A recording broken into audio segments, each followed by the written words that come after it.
I connected with OpenBOM when this was largely a startup trying to get off the ground.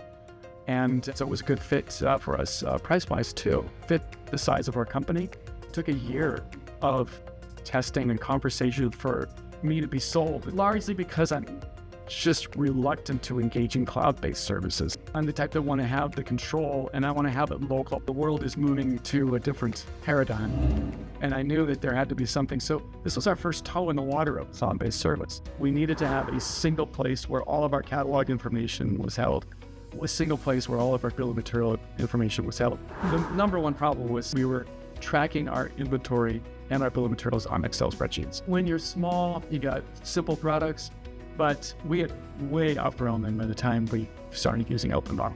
To say, we want to make more of these, what do we need to make, what do we need to buy? I did a search out there to see what would be the best fit. I didn't want to go to the big ERP systems that are not only expensive, they're way more than we need for what we're doing.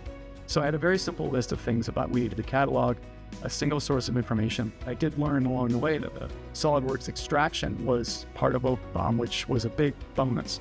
And the ability to forecast. It's been a great relationship to work together on feature improvements. So as the whole thing grows, we're able to grow with it and put into place these new features that come out, some of which we've requested and have been awesome. OpenBOM fits exactly what we're trying to do with our business. The pricing is right at 90% of the functionality of the big names at 10% of the cost. It all works.